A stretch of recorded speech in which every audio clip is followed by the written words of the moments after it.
Okay, tell us your full name. Martha Mary Evangelista Lang. How do you spell Lang? Lange. Okay, and then that's your maiden name, sure. That is Lang was my middle name. Did I say Hense? And Hense. What's your married name? Oh, Martha Mary Evangelista Lang Hense. Okay. Start with your father and what you know about his history in Germany. We don't know all that much about Dad. What He was his didn't tell name? us all that. My father's name was Anthony Gregory Lang. It was actually, he was baptized Anton Gregory Lang. And that was his father's name also, although he was the third in line. There was his brother Albert, the oldest, and the second was Ewald. And then my father, and Anthony, Anton. They called him Tony. It was always cut to Tony. And then the youngest sister, Sister Mary Evangelista, and she was Mary Lang before she went into the convent. And she took the Evangelista after she went in.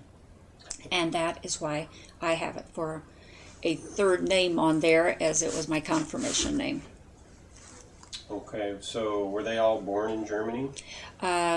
Yes, they were.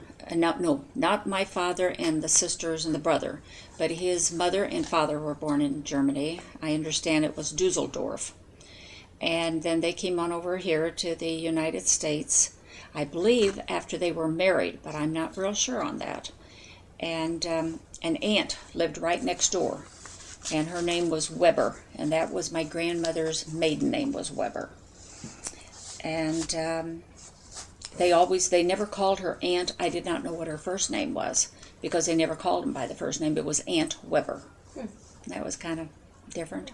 Now, where did they move to when they moved to the United States? When they came here, they went directly to Leavenworth, Kansas.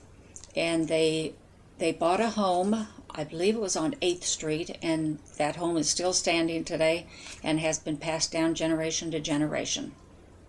Do you have the address or anything? I do not. I could probably find it, Okay. yeah. On 8th Street in Leavenworth. Is it near the penitentiary? It was about a block and a half from the I penitentiary. seem to remember when we went one time to see Uncle Tut or something, didn't he? He didn't Uncle live there, Al. did he? Or Uncle Al. Uncle Al lived there, He yes. did. So yes, I probably he did. was at that house. Could have been. I remember Could going have. up there, and Okay, then you could have it been. was near the penitentiary. It was about a block and a half. That's why I remember it. Yeah. Okay. Seeing that big penitentiary. Okay. Okay, so they moved to Leavenworth, and then They got that house, and then when Grandpa died, well, Grandma died when Sister Evangelista, she went to the convent, by the way, when she was 14 years old, and she stayed home to take care of these three brothers and her father. And then when she was what about, was her name?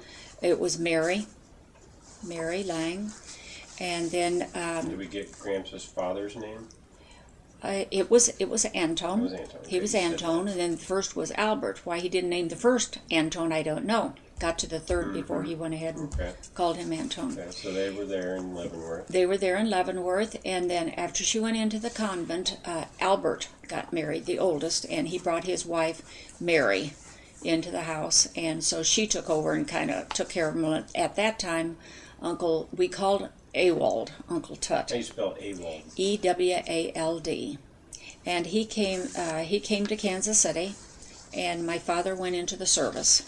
So that What year would he have gone into the service? Oh, probably, I'm guessing that this was World War I, so it would have been around 1918 or 1917 or whatever around in there. How old was he then, you think? Dad was He was born in very young. 1890. He was born in 1892. So he wouldn't have been that young then. He would have been at least 18, 20. Okay, that'd be about right. What did your grandpa do for a living? He was a contractor. He built homes and did a lot of mainly masonry work. And he had a very big following up in, he was probably the largest mason up in Leavenworth. This was Grandpa. And then the son Albert took over, and he was for many years. And then when he got married to this Mary, Al Jr. took over, and they are still in that same home, and he is living. And they had that business for years and years and years. Do you know what the name of the masonry business is? Pardon me? Do you know what the name of the masonry business I do is? not. I do not.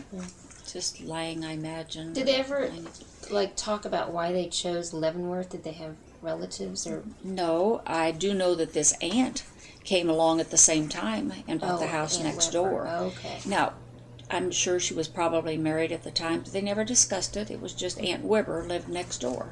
Huh.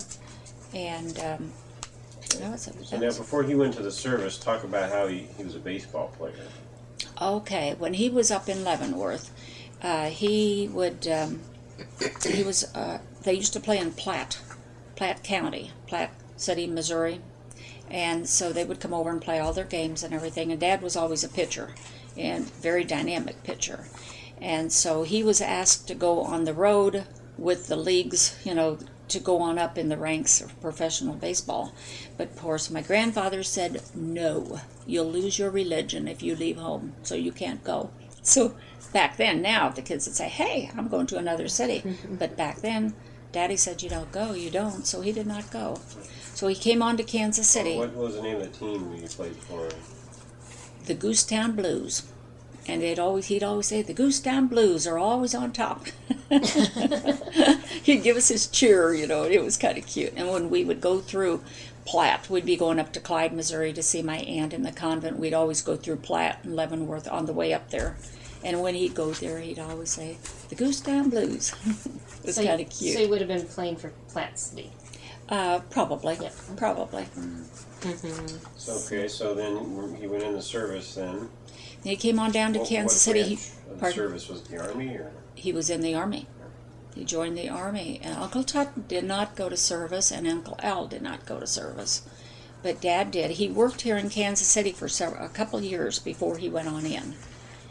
And What did he do? What did he do in Kansas City?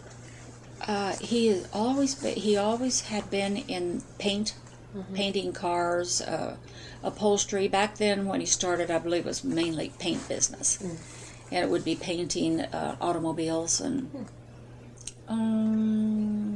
horse and buggies and all that. It was way back when. So this is before he went in the service. This is before he went in the service. He did this for just a couple years, very short while, and then he signed up for the Army.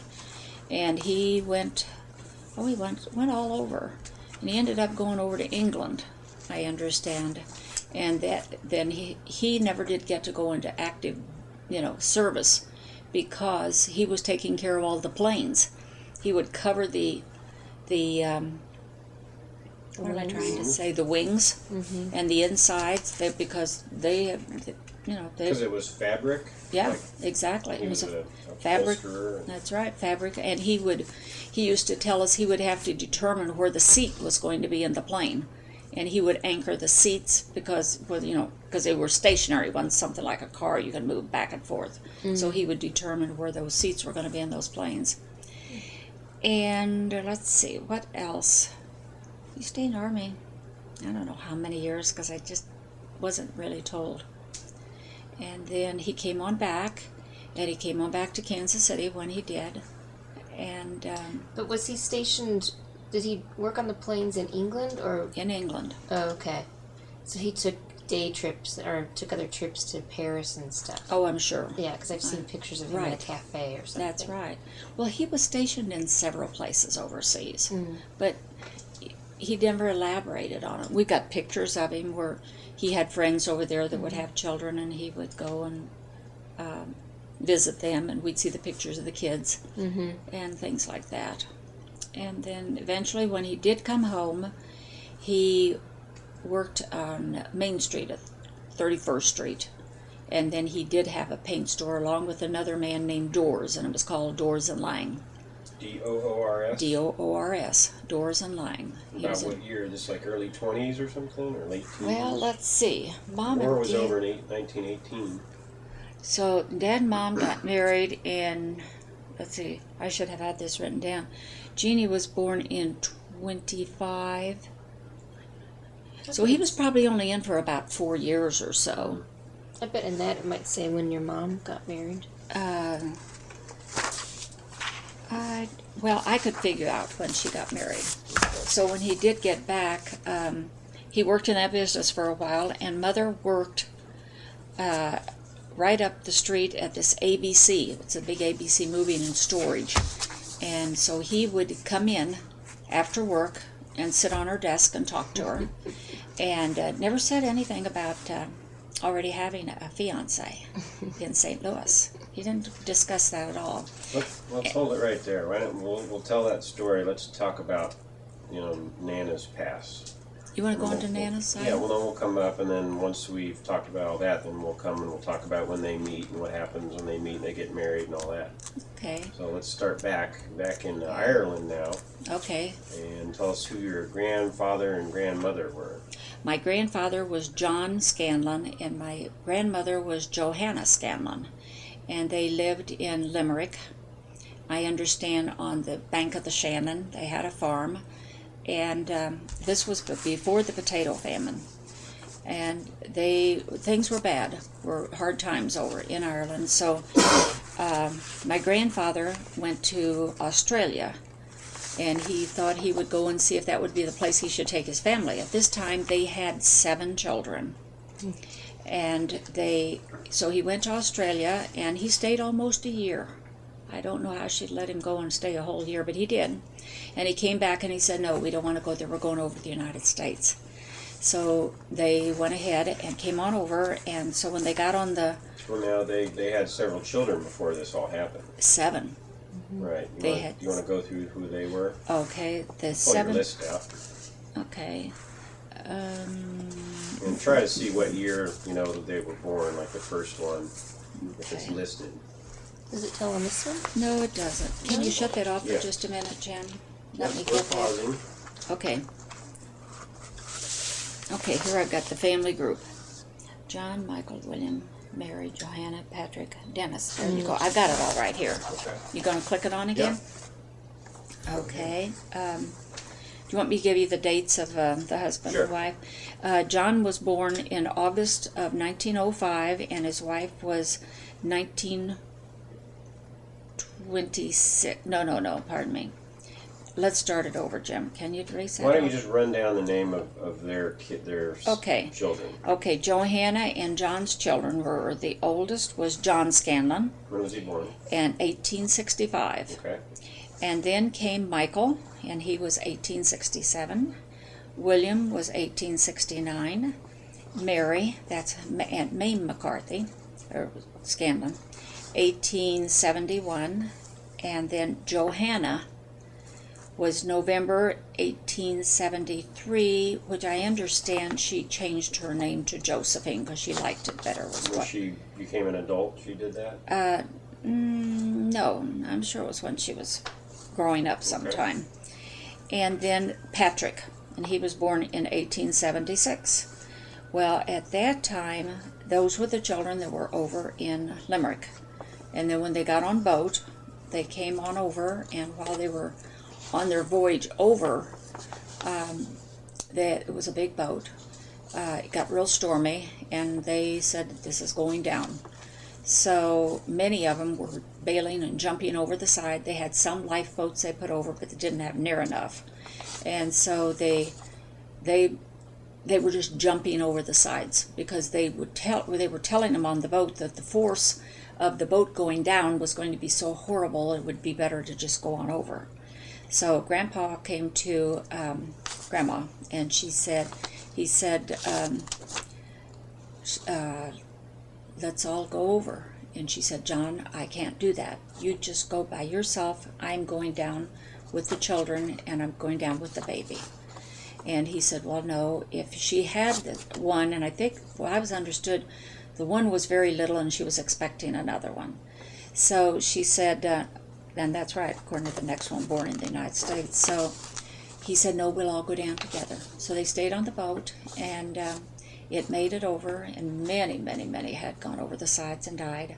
And they made it over, made it back What over year here. was that? Did you say what year that was? That would have been probably 1877, because she had a baby here in 1878. And I think she was probably pregnant with this Dennis. That was Uncle Denny, my Uncle Denny, that was born here. Well, after they got over here, they had 6 more children. But now when they came with their 7, they located, got it here, down in the bottoms. It was to be. And do you ever know why they came to Kansas City? No, I cannot tell you. Maybe he had a relative or a friend that No, lived here? I'm sure not. They were just to see all the Irish were immigrating over here, and I don't think there was rhyme or reason why he did. Was it a job or something? No, because he went to work for the railroad when he got over here. He was farmer when he was over in Ireland. But they sort of had some money. They had some money. I understand. They said he could never have come over with that many children had he not. Yeah. And then also he could not have gone to Australia and stayed that length of time and kept a family in Limerick. And so after he got here, Jim, if you'll cut that off, I'll. Okay. Okay. I was going to say I'll read you where they located and then they moved again. And I think I was left off where. When they came here, they located down near the train yards, and it was down near the reservoir, they called it. Probably be down on 3rd or 4th Street in a small home, and it mentioned on my notes that Grandpa paid for this home free and clear. So he had a little money to be able to pay for that home. And they weren't there but a very short while when they moved up to about 23rd Street. And I remembered going by there many times. It was on the corner. It was a big 2-story white home. And let's see, they were there. They had around to the side of the house, they had where the horses were parked. They had a stall where the horses were parked. And they stayed there, for many years. And I can remember, that's where I remembered all the stories about our parents. Well, after they got over here, they had Dennis, born in 1878. The following year after she got here, and Daniel Scanlon, my Uncle Dan, in 1880, and Jim Scanlon was born in 1882, and then came along 4 little girls. Now those are the stories I really remember because my mother was one. Margaret Scanlon, What did you call her? We called her Aunt Moggy. And her name was Margaret Scanlon, and she lived right down the street from us for years and years. Aunt Nell never married, and she was born 1886. Then my mother was Catherine Josephine Scanlon.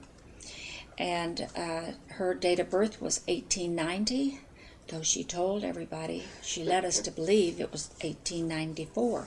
And my father always believed that also. It wasn't true. And her youngest sister was Anna, born in 1891, so there was just a year difference between those two. And so when they were at this house, we remembered many stories. Do you want me to tell you some of the stories about when they were little, the 4 little girls?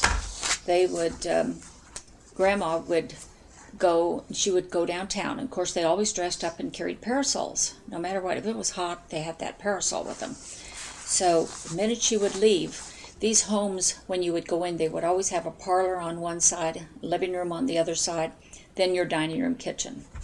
So they would go into the parlor, which was forbidden to go into because it had glass doors, and a baby grand piano was sitting in there. So they would go in, and my mother would play the piano, and they'd all sing and have a good time. Well, this one day, Grandma was on her way downtown. Naturally, she was walking. She forgot something, and I think it was her parasol. So she came back. She heard the piano going. So when she stepped in, they all ran out quickly and stood there, and she said, "Who was playing the piano?" And they said, "No." She said, "Who was playing the piano?" "No, not I'm playing the piano." So she said, "Well, I'm going to stand here till you tell me who was playing that piano." So then Catherine spoke up, which was my mother, and she said, "I was." And she said, "Well, come on in. I want to hear you play." She said, "What can you play?" And she said, "Oh, I can play anything you want me to." Now, who's telling her this? This was my mother. Yeah. Telling her mother. Her mother didn't know she could Her mother play the did piano. not any idea that she. Well, they yeah, weren't. but She had no idea she could even how play did the she piano. learn, do you think? She just went in there whenever Grandma wasn't around and would play. Nobody taught her. Nobody taught her at all.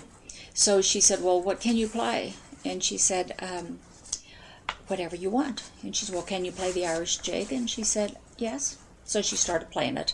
and Grandma lifted up her skirt and did the jig all around the room. And so she said, and of course Grandma was crying, and she said, from now on, you little girls come in here anytime you want. Catherine, you play, and you girls can all sing anytime you want. So that was the story on that. And then later on, Mother went to Loretta High School. She was one of the only ones that went through high school, but they sent her to Loretta. And when she got out there, Grandma, they didn't have phones yet, would send notes that she wanted her to take piano lessons.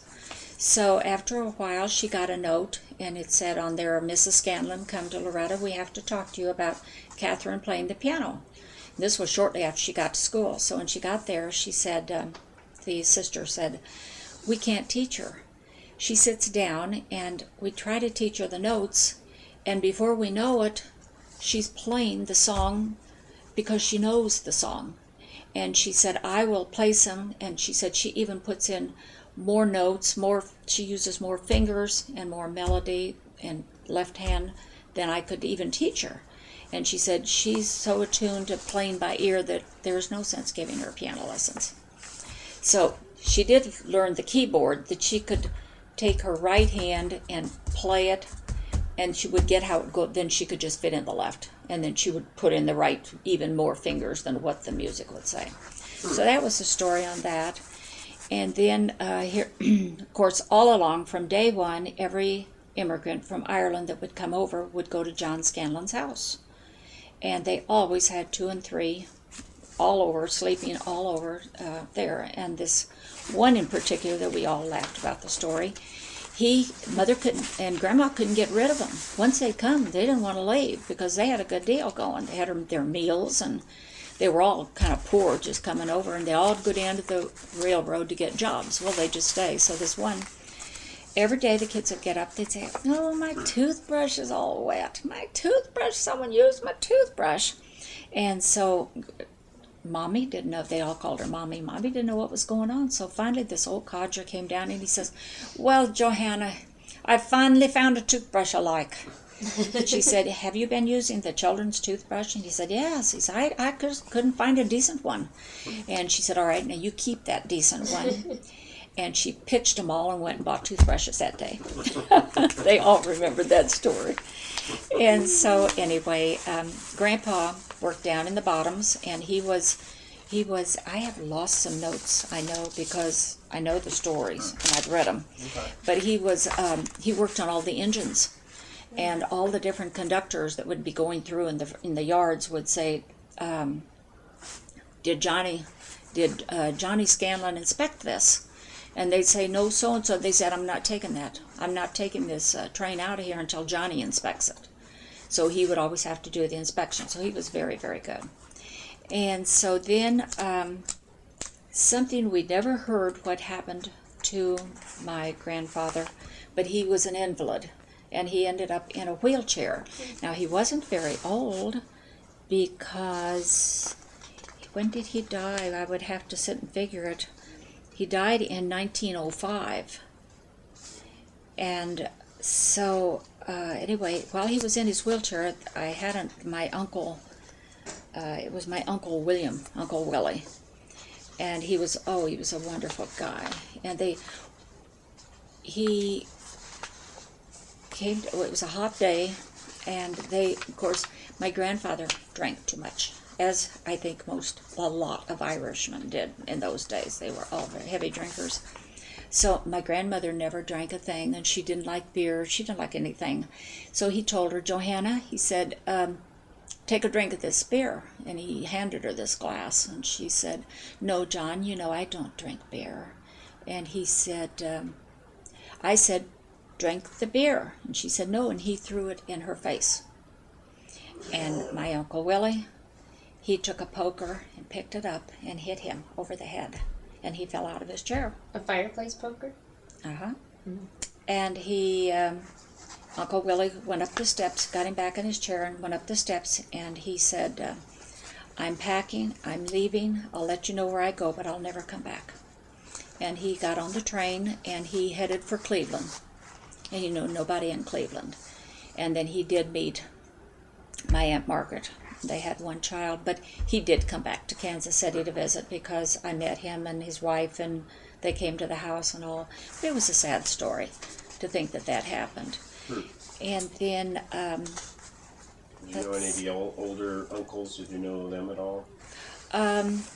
Well, now there were one that when the little girls were all dancing around and having fun, they brought a telegram to the door, and I believe this was Patrick. Pretty sure that it was Patrick. They came to the door and they said, "We have a telegram," and they said, "Mommy, we got a telegram," and she said, "We'll take it and bring it to me." So they signed whoever it was, and they brought it out to the kitchen, and she said, "Go ahead and read it to me." And they opened it up, and it said, "Mary and Johanna and John Scanlon, your son Patrick has died, and we are shipping the body back to Kansas City." Well, he had gone somewhere to work, and so of course the mother said she can remember Mommy taking her apron and putting it to her face and just crying, and she said they all looked at her and said, "Oh, big deal," and they all just walked away. They didn't really know all the older ones. There were a couple of them that had left Kansas City to pursue jobs elsewhere, and she always had remembered that story. How did he die? Do you know? We were told, and it was like diphtheria or some of the one of the dreaded diseases that were back then. They had nothing to take care of it. So they sent him back. And let's see, then I did have a very colorful uncle, and that was my Uncle Dan. And I don't think they really like me to tell the story, but I'd like to tell it. And in the first place, he liked to drink. He liked the women. But he would go and get his paycheck on Fridays. Now my Aunt Mame, that was Mary, she had come over from Ireland. She was married then. She would go down to all the bars in all her dignity, and she had lots of dignity. She had everything lovely and lovely duplex, and I could go on, and she was one of these lace curtain Irish. They always had money and everything when they didn't, but they all acted like they did. She would go down to the bars and go from bar to bar to bar looking for him on Friday nights to get for Dan. This is her brother that was not married, and she knew Dan. They were going to get Dan's money that night, and he'd get drinks for everybody in the house, and he'd come home with no money. So she would go down and get him. And so I was little at this time. I was like 7, 8, 9 years old, and it was Depression time. Nobody had bicycles or the nice things of life. And so she went down and she came out and she brought me a Western Flyer, a blue Western Flyer, and she said, "Honey, this is from your Uncle Dan." And so we knew how I got that. She took that money away from him and bought me a bicycle. So that was Uncle Dan. Well, later on, Uncle Dan, I could remember when I was still little, Mother took me downtown and we went up in an apartment building. She was down there for a reason, to talk to Dan. They always were kind of watching Dan because he needed the watching of all the family. And so we went up, and there was this lady at the door, and her name was Maisie. She was a trapeze artist in the circus. And Mother pushed her aside. She said, "Where's Dan?" Well, Dan was right there, and he said, "Come on over and sit down, sis." And they were talking, and here was this trapeze hanging up. And I won't go into the whole story, but he said, "Oh, Maisie, she just gets up there and she does her trapeze and twists and turns." And I thought, well, why would she be getting up on that trapeze here in this room? Well, that was the end of that story. But that was my Uncle Dan. And then they weren't in that home all that long when they moved up to Pennsylvania, where the Kansas City Life building is. This is my grandmother. Grandpa had died. They moved from the house. They'd been there years, though. They had been there years, on 23rd. It was like 23rd and Jarbo. It was probably where the original house. No, the second house. The second. They didn't stay long in that first house they came over. The one that was at like 23rd. It's probably right now where the Kemper Arena is. That's where they came originally. Yeah. No, not originally, but up to this other. You figure out about 23rd Street. 23rd and Jarbo is where Kemper is now? I'm not saying Jarbo. I'm saying 23rd Street. Okay. Where on 23rd, I don't know. This is the second house named This is the second house, and they lived there many, many years. Mother went to Loretta from that home. This is down the bottom. This was That's where she grew this up. was not in the bottoms. The Where first was house it? was in the The bottom. first house was in the Where bottoms, Kemperine is, roughly, let's say. probably a little east of Okay. there. Then they moved up to this home on 23rd Street, the lovely big two-story white Okay. one where they had the Okay. the And what was horses. that one near, you think? 23rd, and can you think of anything It was that's there no, now? I really can't. Oh no, it's torn down. It's all torn down. It's all industrial down there Right, now. okay. So it was still in the bottoms, though, don't you think? No, Okay, it was not in the all right. bottoms. And it was where the bluff is. Yeah, you know where and- the bluff Yeah, and is you've got when the you're hills going. on Southwest, the Southwest Trafficway goes up there, and you can see all the hills towards Kansas City, Kansas, but it's not over in Kansas City, Kansas. I know where you're Exactly. Okay, it was over in there somewhere. And then they moved out to 35th and Pennsylvania, which is where the Kansas City Life Insurance is on Broadway, and it was the parking lot. Her house was all knocked down. My Aunt Mame had a beautiful duplex right behind. We always called her Mommy Scanlon. And she moved out there with quite a few of the children. That was after your grandpa died. That was after Grandpa died, that she moved out there.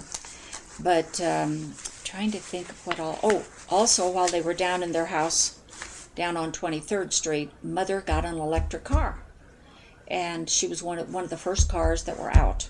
And so my Uncle Jim had never married, and he was the very sophisticated character in the family. You know, he just had to have the best of everything. And so he said, "Sis, let's go for a ride." So she said, "Oh yeah," well, she had just gotten it. So they went out on Sunday, and they were driving along, and he was a character. He'd say, they'd get in front of because she'd have to slow down. Not many cars on the street. And he'd say, "Just hit him, sis. Just go on, run into him." And she said, "Jim, it's my car, and I'm not running into him." But we thought it was funny that he would tell her to run into him. So then, So she had a car. Was she working somewhere? Yeah, she Oh, was a yes. single girl and had a oh car. yes, oh How old indeed. would she have been? Oh, she was, let's see, gee, out of high school. She graduated in high school. She was probably 2 years out of high school, and she was always a bookkeeper. And where she was working at that time, I really don't know. It wasn't ever elaborated on, but she had a bookkeeping job. And like Aunt Anna, her younger sister, she stayed home and kept house with Mommy because she had never gone on to high school. In fact, I don't even know if she finished grade school. Aunt Nell finished grade school but never went to high school, and she was not married, and she stayed at the home with them. And then Aunt Margaret did work. Did she go And to high school too? I really don't think she did. But she did get out and get a job. Several of the younger ones kind of, back in those days, you would keep children at home with you purposely to get the work done. Mm-hmm. They had many people coming through the door for dinners at night. And Mainly girls, of course. Not the men would be out to get jobs. And that's right. The men all worked. Every one of them would work. But the girls stayed there. And, of course, the older ones like Aunt Jo and Aunt Mame, they all got married. And probably from the house on 23rd Street. And then, so then they moved out in this other house, and they were there for many years. Uncle Jim lived at that house. Aunt Anna lived there. Aunt Nell lived there. My mother. Aunt Margaret was probably getting married about that time. But those were all the ones. What year that would stayed. around what year would they have moved to that house? From the house on 23rd to the next one. My Aunt Mame got married at age 16. Oh boy, I would have to look at the dates on that. It's just hard to even. Let's do. Okay. That's probably, And my mother was. When they moved from the house on 23rd, They moved up out to there Pennsylvania, probably what in year? Probably in about 93, 94, 95. Yes, that's at 95, Where was it? 1895. Where was the house? And it was on Pennsylvania. And it was 35th and Pennsylvania. And then my Aunt Mame lived right behind them. And those are the different ones that I just named that stayed at the home with them. They still had a crowd of ones that stayed there.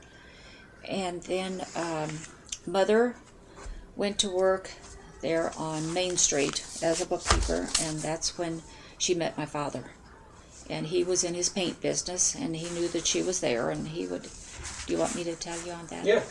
And then he would come on up after work, and he'd sit and talk to her. And so one night he said, would you care to go to dinner tonight? And she said, well, all right, it'd be all right. So they went out, and he didn't say much. And then a couple nights later, he said, would you care to go to dinner? And she'd say yes. And of course, they were all excited at home because Catherine had met this businessman, that seemed to have had a lot of money, was taking her to dinner every night.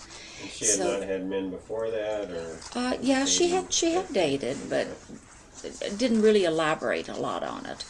At least we didn't hear about it. And so all of a sudden he said to her, I guess they were getting serious about this time, and he said, well, he said, I have a fiance in St. Louis, but I don't intend to marry her. And he said, I gave her a beautiful ring. Now, he didn't give Mother a ring. He said, I gave her a beautiful ring, and I'm going down to St. Louis to see if I can get that ring back. And where do you think he met up with her, and why did he? St. Louis. What did you hear about this woman? Well, we never really heard whether she was a Kansas City girl or he had met her in St. Louis. We'd never heard that. We didn't know. All we know is that when she went home, and I think probably shortly after they had started going to dinner and dating, he told her about it, but he said he didn't intend to marry her. And he would go every several weekends, he would go down to St. Louis. Well, so Mommy said, she said, if he's going, of course they all talked with a brogue.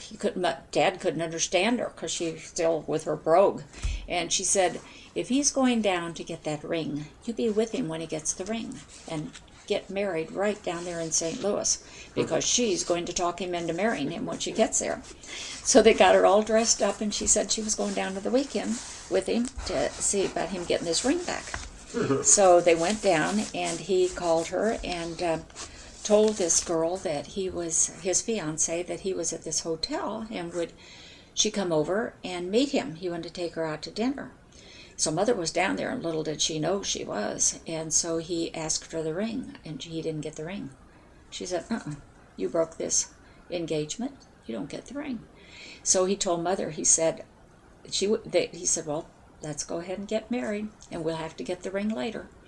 And so two people stood up for him. They went over to St. Louis, and they didn't take anybody with them to stand up, and they went to the priest's place, and they got their certificate, and I think the housekeeper and somebody else stood up for them. And it was at a mass at church, but nobody was there. It was just none of the family went down. They made no to do about it at all. And she came back to Kansas City, and so married. So when she did get back, What year would that have been, do you think, when they got married? My sister Jean was born in 25. This would have been in like 22, because she was about 3 years before she had Jean. Okay. And this is a good time for the country. It's the 20s when everybody had money and was doing good. This is right. Before Depression time. It was very good. And he had his own business, and he did very well. And the minute they went into an apartment and only stayed there about a month or two, and he said, let's go find a house. And so they went on out to 5616 Garfield, which is between Paseo and Prospect, and they're brand new. You could see Swope Park from their house. It was a long distance away, but you could still see Swope Park. And the first thing that came to the house, it had just what they had had at the apartment, a bed and very little furniture. He ordered a Steinbach baby grand piano for her. And that was in our living room. Now, we had a house that was a 2-bedroom, tiny house, 1 bath, 2 bedrooms, living room, dining room, tiny kitchen, and a little back porch. Well, this piano took up the whole room, and it had a couch. It was those velvet couches that they all had in those days. All that was in there was this couch and that baby grand. And so, of course, it was the best piano you could buy at the time. So, let's see. Then Jeannie was born. My sister Jean was born 3 years later. And then 2 years and 4 months later, my sister Anastasia. And then I came in 1930. And that was, and at this time, in 1929, the year before, I was born was the crash, and that's when the big depression hit. And my What father. was your birth date? Pardon me? When were you born? What was your birth date? February 26, 1930. And when this crash happened, they were jumping off of buildings. There was no money at the bank. The doors were all closed. In fact, my father's brother, Ewald, lived on 11th and Cleveland, and he had absolutely nothing. Went to the bank, they wouldn't let him in, and he was just destitute. And from that day, for years and years, he would get on a streetcar and take his money around and pay his utilities. And he never owned a car. He rode a streetcar. They were poor, but he would not trust. He would not trust the banks again, ever, until his oldest daughter went to work for a bank, and she said, "Daddy, your money is secure." This was way after the Depression and years later. So back to on Garfield. So Dad lost his business, and so he went to work. At this time, he had a shop it was down near Halls, and you've been by it many times. What was it called? Laying auto top and seat covers. He was doing auto top and seat covers at this time, and so Where did he get the money for that business if he lost his paint business? he rented. He went in there to rent. He did not buy this place. And I honestly think the first place that he was on Main Street, that he was probably renting that building also. Mm-hmm. So when he went in there, he decided that he just couldn't make it. He had these 3 little girls. So he went out to General Motors, Leeds plant. Mm. And so he took his physical, and he was on the assembly line. Well, when he got out there, it was slave labor for what they were paying. Mm-hmm. So my dad said, "We're going to form a union, and they are going to pay us a just wage because we have to feed our families." So this Dr. Williams, who I knew quite well when I went to work at Research Hospital, he was a big surgeon here in Kansas City. He was their doctor. And so after a very short while, they called my father into the personnel department and said that Dr. Williams had found out when he came through on his physical he had a hernia and he could not work there anymore. And my father said, "I don't have a hernia, and let me talk to him." And they said, "No, this is it. You don't have a job."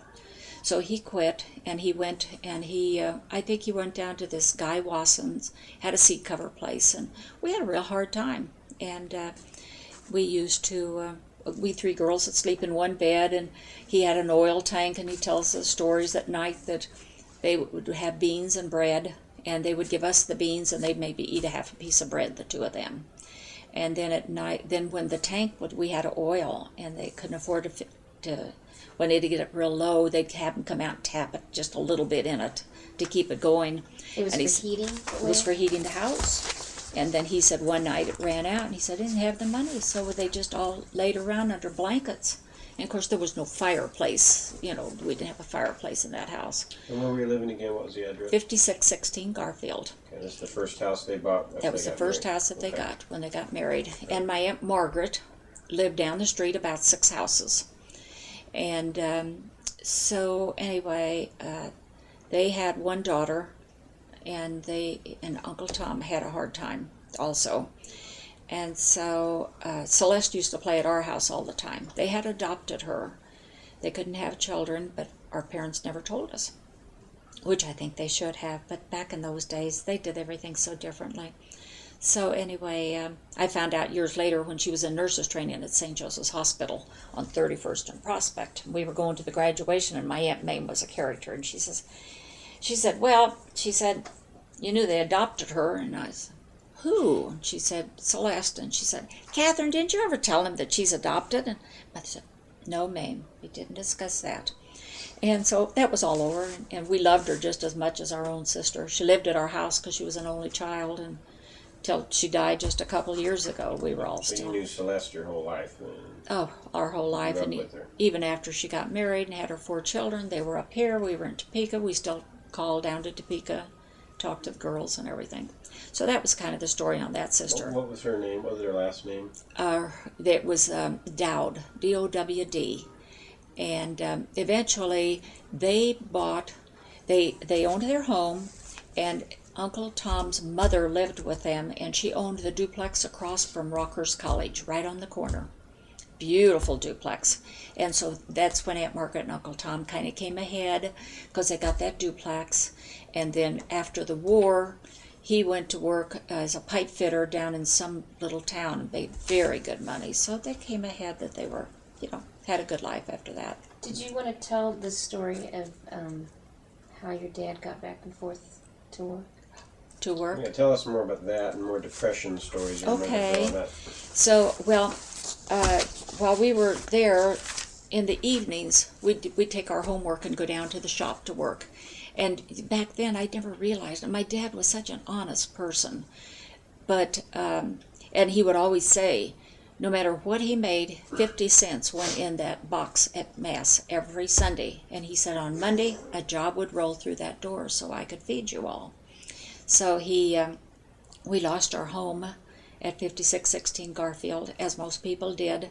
But back then, everybody was losing their homes, so they let you stay there for taxes. If you paid your taxes, you could stay in your home. And I'll tell you a wonderful story in a minute after I tell you about Dad. So anyway, we would all go down to work, and we'd drive. He had a car, we had a car. And before we would come home, Dad would have 2 or 3 cars in the shop that he'd be working on, because he was running late. He worked by himself, and so he would go outside, and he would get this gasoline tank.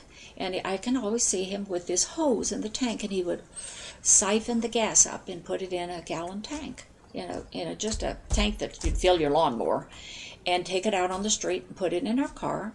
And then he'd go to the next car, there may be 2 cars in there, and he'd take some gas out of that car and put in the car. Well, I never paid attention. I just remember he was always taking gas out, and he was getting back and forth to work by the cars that were brought into his shop, because he couldn't afford the gasoline. And I think it was like 10 cents a gallon or something like that. But you lived a little ways from the shop, too. Oh, goodness, we lived a long way. The shop is 29th and McGee, which is almost over to Main Street, and we were clear on the east end of town at 56th Street, miles to walk. So one night he was coming home, and he said he had a choice whether to have some supper that night. So he said he left the shop a little early, and he walked home. And he stopped at a Make Market and bought 10 cents worth of hamburger to bring home for dinner. And that was the story on that. And he left his car, and he walked back the next day. And, I mean, we just, we didn't realize what was going on at the time. But come Sunday at church, he would put that 50 cents in. He always would. And he was very honest. He was not a dishonest person. He was surviving. Right. He had to do something to take care of this family. Did you guys know that it was the Depression? No, we hadn't the slightest idea. We thought we had the world by the tail. That's how kids are.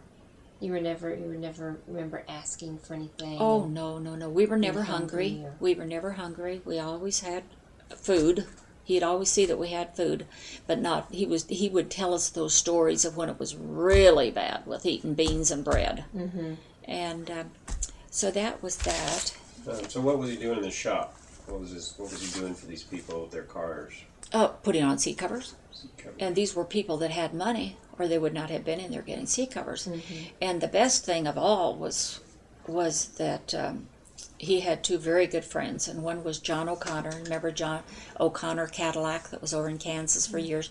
Well, that was John O'Connor, and he had 4 boys, and he always would send Dad maybe 1 car or 2 a week to get him some money. And the other one was John Cunningham. Now, Cunningham Olds? Mm-hmm. Well, John Cunningham was the other one that was so good to him. And he would see that Dad got all the rich people's cars. They would come in not affected by the Depression at all. And he would send them cars on up. And so Dad would come ahead when he would get those cars. So those 2 men were big plate, kept food on your table. Then. If it weren't for them, we just wouldn't have existed hardly. He'd have had to go look for some other kind of a job. Do you remember your friends? Do you remember hearing about your friends' dads? And cousins, and how did everyone else you knew how were they getting by? Or were you just too young to really know that other people were having a hard time? Everybody was having a hard time back then. Like Uncle Tut, it was so bad for him. He worked out at Dascom Daniels on 46th then 46th and Troost. What was that? And it was Dascom Daniels. It was a paint place, and it was owned by Austin Van Buskirk's father. That was his business. He worked for Mr. Van Buskirk. And he would take the streetcar and go out there. And on Friday nights, we would mostly go over to the Lang's house at 11th and Cleveland. And they had 3 girls, just like us, and they were all kind of the same ages. I was the youngest, and Betty Ann was a little older. And we would all evening, we would get to go down to the grocery store, down to the drugstore, and get 1 bottle of Cleo Cola to split for all of us, and that was 10 cents. Cleo Cola? Huh? What was it called? Cleo Cola. Cleo Cola. Cleo Cola. We would get a quart of it, and we'd come back, and we'd all get about that much in our glass, the 6 of us. But that's all we got was Cleo Cola. And boy, we were living, and we would put on shows for them. You know how little girls would do. We'd make up shows all evening, and then they'd have to sit and listen to our shows. And the oldest one, Betty Ann, she was working at the telephone company. It was cute. She got up and she sang a new song that was out. It was that boop boop did 'em da 'em want 'em choo. Boop, boop, did 'em down.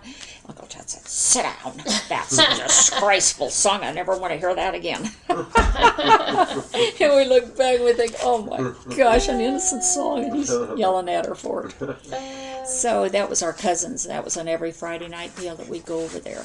And I can remember we would ride home and we would go up Prospect at 47th Street. We'd go up a steep hill, which I'm sure is there now today. And there was a hamburger stand. Well, every now and then we'd get to stop and get a hamburger. And I remember we'd all be asleep in the back seat because we wouldn't leave till midnight. They'd play cards till midnight. And so we'd be going up the hill and we'd all jump up and we'd say, "Oh, hamburger, hamburger." And Dad, oh, we passed it. We'll have to do it another time. We didn't have the money to stop and get the hamburgers. So we wouldn't get our hamburger. Every now and then we would. But that was kind of a cute story. And then let's see who else. Oh, and I wanted to tell you about our house on Garfield. Our next door neighbors were the Crawfords, and they had 2 boys. Tommy was Tom and Nell Crawford, and they had these 2 boys. And by the way, I have a picture on the refrigerator of Tommy and his bride.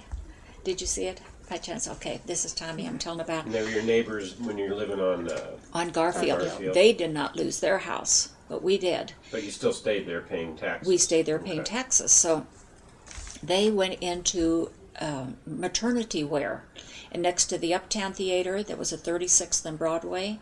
There was a little shop, and it was called Crawford's Blessed Event Shop. And they made clothes for pregnant ladies. Well, up to this point, in the whole United States, there were no maternity clothes. Women would just wear a larger size dress when they were pregnant. So they bought this place, and they were going to town selling clothes. Of course, you know, it was still Depression. Maybe we were just coming out. No, we hadn't come out of the Depression. So they were, and so Tom Crawford said to my dad, he said, "I'll tell you what, I bought a home at 7410 Wyoming. It's still sitting there, and it is gorgeous. Tile roof, double car garage in the back. Back then, no one had a double car garage. Big 2-story, big lot, gorgeous home. Columns. We'll have to drive you by it sometime. You could drive by."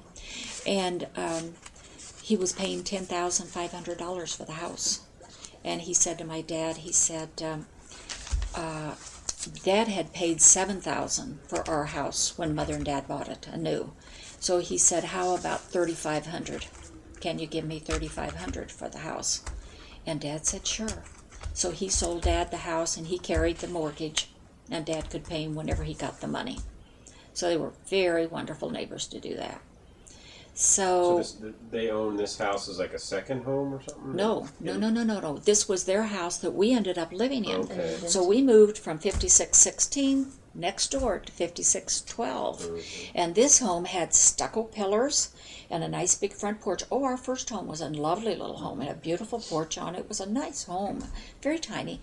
This home was bigger in that it was the living room, instead of a little one like this and a dining room kitchen, the living room went across the front, so that meant it was the width of the house, and then the dining room and a kitchen and the back porch, and then and that 1 bedroom in the back. Well, with just 1 bedroom in the bathroom, the bedroom was bigger, could fit twin beds in there. In fact, the twin beds in my front bedroom are the beds that were in that bedroom. So how many bedrooms are in this new house? Two bedrooms. Oh, okay. Then you would go up the steps, and it was a sleeping porch that went clear across the back. So it was a big bedroom upstairs. And we had 2 Jenny Lynn beds, and Jeannie had hers, and Stacia and I'd sleep together. And that's where I told you we had all the cats that we loved. I always loved cats. Mother loved cats. My dad hated cats, but he always tolerated them because my mother liked them. And so we had this Spots, and that was a character cat. It was mine. And she would go up these stucco pillars. She'd go away for 2 days, and then when she'd come up, and then she'd go up the roof, down the roof, and then there was the window. We never put a screen or a storm on it because the cat came in. And in the middle of the night, she would always bang her head against that window.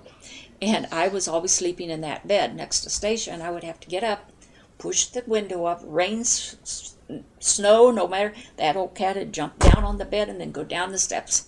Well, it was night where it should have been able to see.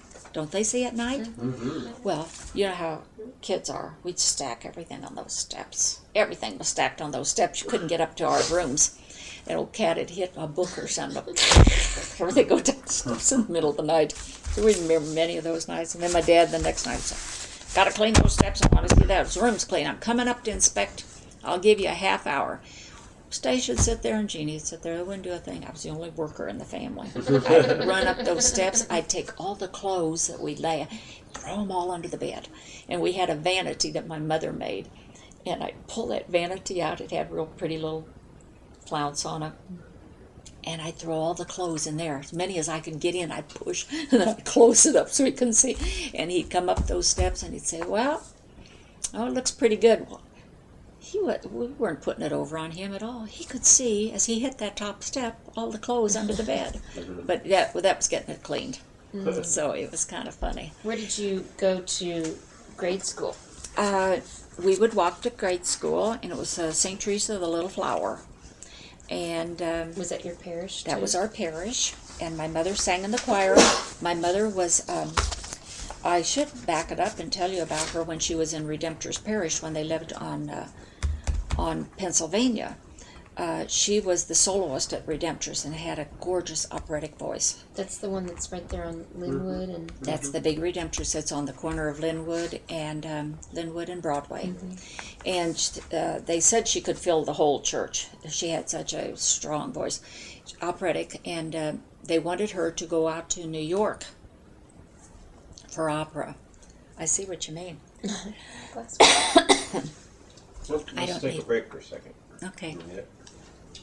Okay, so tell us about...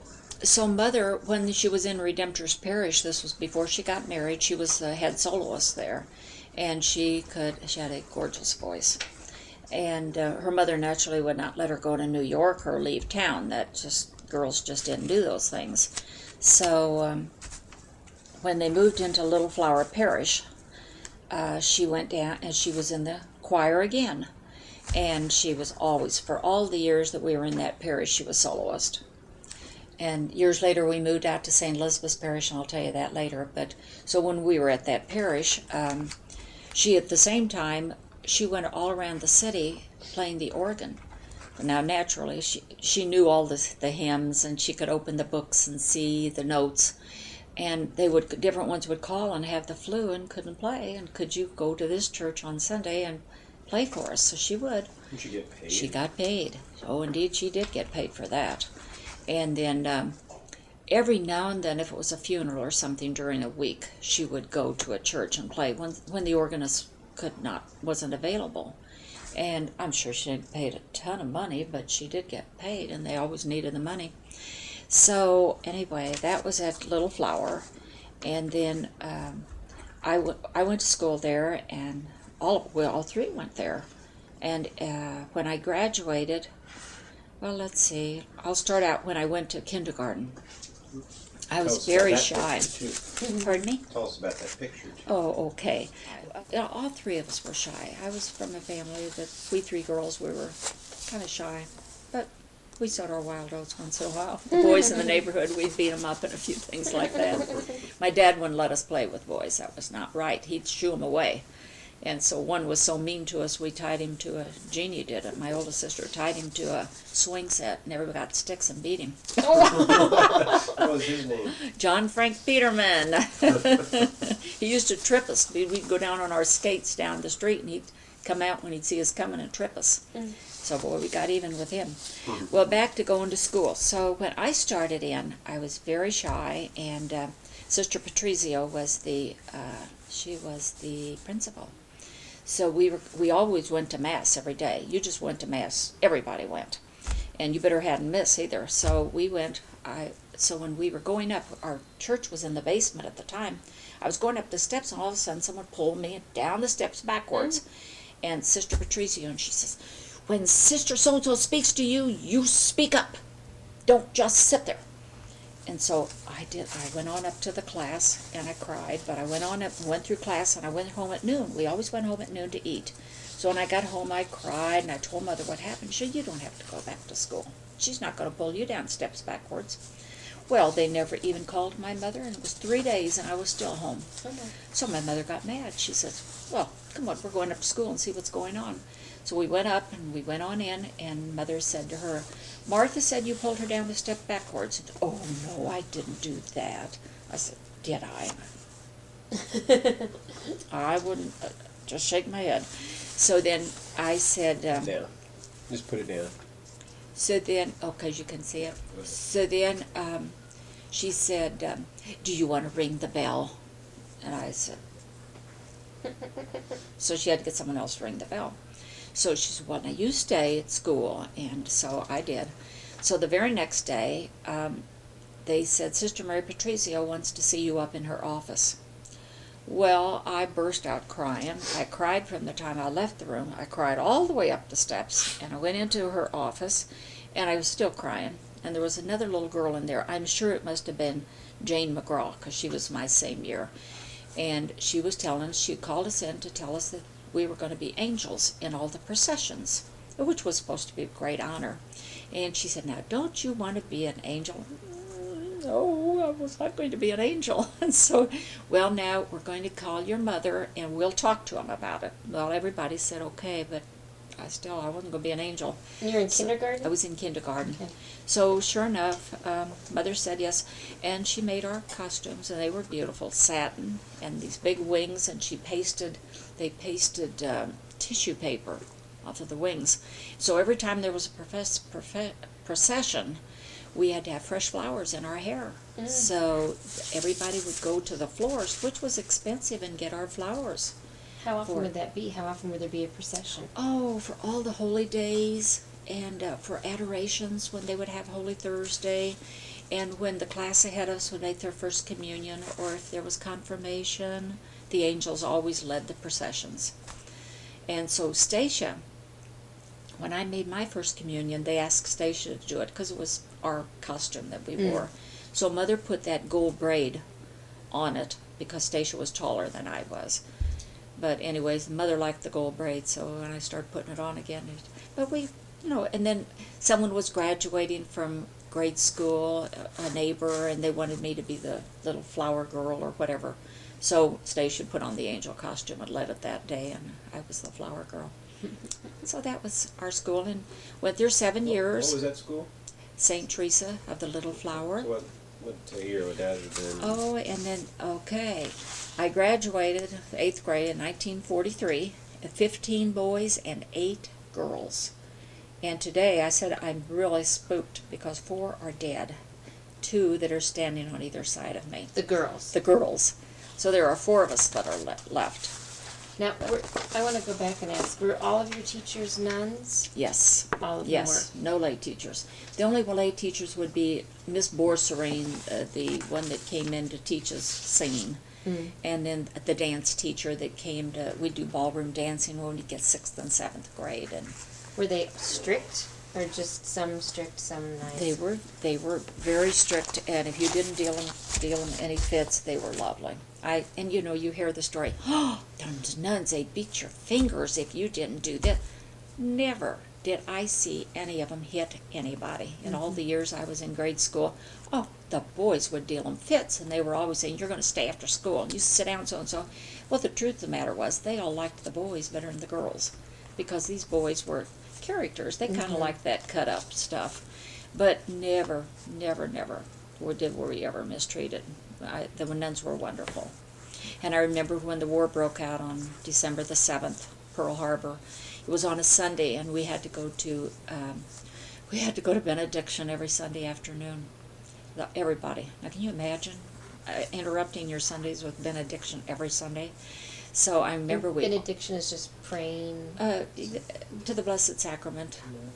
It's just a short benediction where they have the O Salutaris and. We had it in Christ the King. Yeah. Like I don't remember how often, but Well, we did when we went to the Tuesday night novenas and the Tuesday novenas. that's That what it still was, goes right. on at Christ the King every Tuesday, and Redemptorist. Right. They still have the novenas, and they have the prayers. You always have prayers for intentions and everything, and then it's followed by benediction.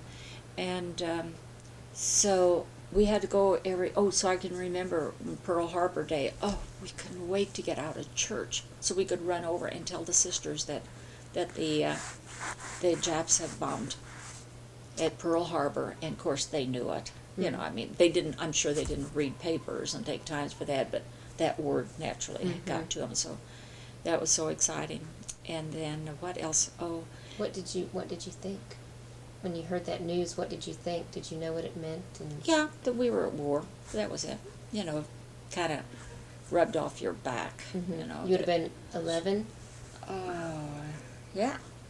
and you were too That's young. right. Most of the boys you would have known all would have been too young to go to the war. Exactly, except Jeannie's age, they were going, and several did not. I remember John Umstead's brother went, and he didn't come back. There were quite a few in our parish that did not come back. Back then, you went into service, a good half didn't come back in World War II. They were killed. So, what else about grade school?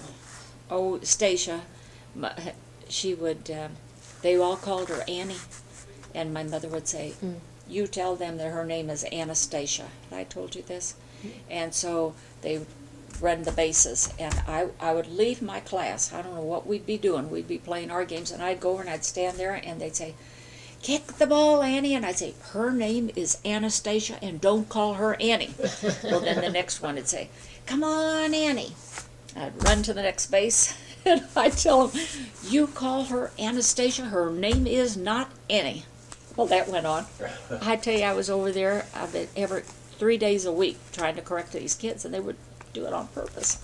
So that was very vivid, stood out in my mind. I didn't play with my kids because I had to be sure they weren't going to call her Annie. So anyway, those were grade school stories. And then when I graduated, most of the girls went to Hogan High. It was a diocesan school on 63rd and Meyer Boulevard. And Mary Lafferty, Mary Kong's now my best friend that I met from the time she was 5. She went to Lillis because her cousins were down there. Is that Mary there?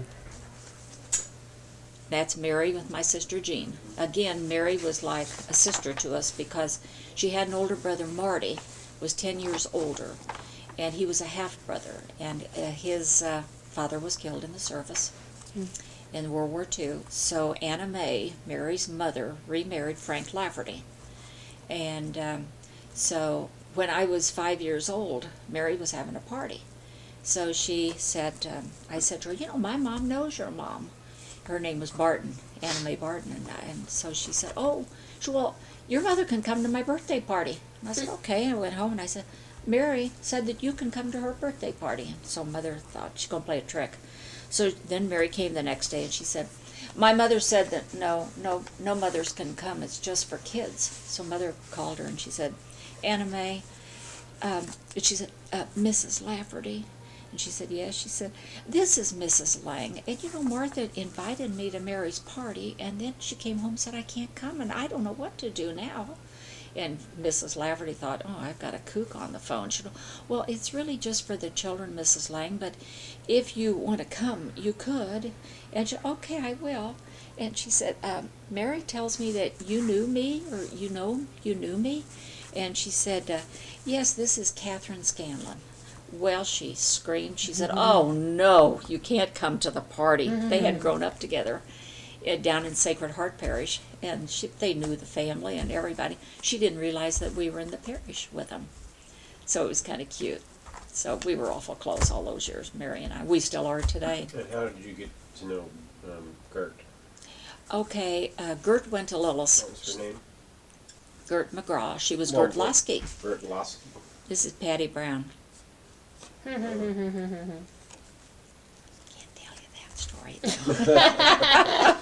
That's kind of off the record. Okay. But Gert went to Lillis, and Mary ran around with Gert because she went to Lillis also. And so then when we all graduated from high school, by the way, when I was a junior, I changed schools. We moved out to Gregory Boulevard and Oak, 425 East Gregory. And so when I moved out there, I was kind of like my granddaughter Stephanie Hense. I was always, big things were always in the planning for me. It was all fantasy, but I was going to Southwest because I hated Hogan. I didn't hate Hogan at all. I liked it very much. But I was going to Southwest, so my mother was the kind. She didn't know idle talk. She was quiet. And I'd say, I was going over there, and she'd say, okay. Well, I never went and registered. She didn't take me. She didn't tell me to go, and I went out back to Hogan. Just like when I was 16, I was going to get a car, and told everybody I was getting a car. There were 2 cars on Hogan's Hill. Nobody had cars. And that day came, and they all said, did you get your car? And I said, they didn't say anything about it. It passed over. I didn't get my car either. So anyway, back to where I was telling you about Gert. So Gert went to Lillis also. She lived down off of 39th and Gillum, so she was right near Lillis. So after we all graduated from high school, Mary from Lillis and Gert, and myself from Hogan, we had charity nuns that most all the girls went to St. Mary's up in Leavenworth, St. Mary's Academy. But I went up to Mount St. Scholastica, which was in Atchison, Kansas. And there was Benedictine, the boys' school, and Mount St. Scholastica girls' school. And Gert went 1 year. She just went the 1 year. And so she and Mary and myself and Patty Brown. Now, Patty had gone to Redemptorist grade school, and she went to Redemptorist high school. And then she went on up to the Mount. Why she ended up at the Mount, we'll never know, but she ran around with the 4 of us. And of course, Patty carried white luggage, and she was the youngest of 10 children, spoiled, rotten, R-O-T-T-E-N. I hope she never sees this. And anyway, we all would come home on the weekend on the train, and she would always come with us. And Gert occasionally, but Gert didn't have a lot of money to come back and forth like some of us, so she'd stay up there once in a while. But then she started going with Bill McGraw. That's who she married, and he would come up and pick us up at high school. And Bob Miller used to come up because he liked Patty Brown. He would come up and pick us up at school, and we'd get rides that way. So that's kind of the. Back to Hogan. I want to go back to World War II. Okay. Okay, can I ask? Okay, so during the war, tell the story about the sugar. Oh, the sugar. We were at our home at 5612. This was where the sleeping porch was. Well, my mother would get, when it was coming, they would say there was going to be a sugar shortage. So she would go to the store and she'd buy 4 and 5-pound sacks. And they were in the sacks, the sugar would filter through them because they were in that type of a sack. Was it fabric? It was a fabric. Flour It was sack? definitely a flour fabric, and it didn't contain all the sugar. And even when you'd get it at the store, sugar would be on the counter from the sugar. So she would get all of this sugar, and we had shelves in our attic. She would just load sugar in there, and my aunt would say, "They're going to come after you. They're going to come after you because you're hoarding all this sugar." And Mother would say, "Well, let them come after me. They can have it. I'm going to have some sugar because they loved their sweets." My mother did too, baked cakes and all. Aunt Margaret baked pies. So these are the 2 sisters lived on the same block. And so, sure enough, one day Aunt Margaret would come up and she'd say, "Kat, could I have one of those 5-pound sacks? And I'll pay you for it." And Mother would say, "Oh, you don't have to pay me for it." They were all bought. They were bought a long time ago. So she'd take a sack of sugar home. Every next week she'd come up and get another 5-pound sack. So we had lots of sugar, and you would go in there and it was step all over this sugar on the shelves. I didn't know I had told you that story before. So do you remember rationing and stuff? Do you remember like Oh yes, the rationing cookbooks and the rationing? Oh, they rationed gasoline, and I think that was it. Well, we did have some foods. We did have stamps that you could buy certain foods, and I imagine sugar was on there too, but we didn't have to buy that. So I don't quite remember as much about the food shortage and what we had to have stamps for, but I do remember the gasoline. We could only get so much, and every now and then somebody wouldn't use all their tickets, their little gasoline coupons, and they would give them to my dad, and we would. How aware of the war were you? Like, were you concerned by it? Did you, you know? Well, not us, because we were from a family of all girls. There were no boys to go to service. Do you remember like Aunt Jean's boyfriends having to go and and having that affect her and that sort of thing? Indeed I did. Jeannie went with many different boys that were in service and would come home and ask her out, and then they all went down to the. She went to a show one night, and with some of the other girls, and there were these two. They were twin boys, and they were tennis players, and they were national tennis, but they were in service. And I remember she used to write letters to them, and they took her out, but they'd only be in for 7 days or something. Then they'd write letters. There's a lot of letter writing in World War II. I can see her sitting out on our front porch.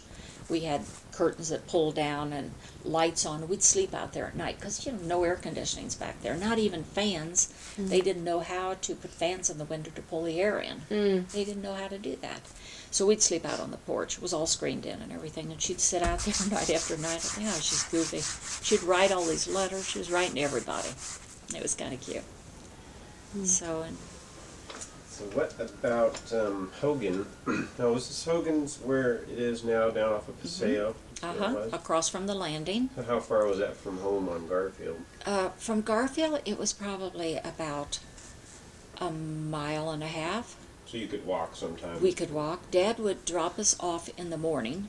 He would go to work too early for us, so he'd drop us off at 61st and Paseo, and we'd walk on just 2 or 3 blocks. We were still early because they wouldn't open the doors till a certain time. And then my mother was so good. She helped my dad down at the shop. She would never say that she worked. She would always tell us, if they ask, your mother does not work, she helps your daddy, because she didn't want that. Back then, the stigma that she worked, because women didn't work. And she would come and pick us up if it was ever raining or snowing. It just looked like it was going to rain. She was sitting out on that hill to pick us up. She was a good mother. She didn't want us to get wet. And then during the Depression time, when we were on Garfield, my mother was a Democrat. And that was and of course, my dad was a Republican. I think he was strictly a Republican just to defy her. But he did. He leaned more to Republican. And of course, Mike Waters and Bernard Nefko, he was a judge. They were big Democrats, and they'd get her job. She'd take the census, and she would walk from 47th and Paseo out to 63rd Street, from Paseo to Prospect, doing the census. Now, she couldn't do this in one day. It would be day after day, and she got paid $3 a day. And of course, this was in all kind of weather. And she used to tell of these 2 old maids that lived together, and it would be so cold, her hands would just be frozen off her, and they would always, every year, they would have her come in when she'd hit their house, and they'd put on the tea kettle and give her a cup of tea, and it was so wonderful, because she could warm up that way. So anyway, but then she'd go to the polls. Boy, she was there at the polls. She always worked the polls. And my dad would deal her fits about the terrible Democrats. When you're at Hogan, tell us what was the honor you received when you were at Hogan? Well, it wasn't an honor exactly, but I was Miss Hogan High when I was a senior, and it was voted on by all the juniors and the seniors as to who they thought should be Miss Hogan. And I did have a little pull, because it was my senior year, and was that junior or senior? And I went with this boy that they said he drank a lot. I don't know, but he was a character. He was a football player. He's a big guy, real burly and all, and What was his name? George Strauss. George Strauss. And I can remember we were on the first floor at Hogan. There was 3 floors, and he would run into the classes and say, "Remember, you all vote for Martha Lang."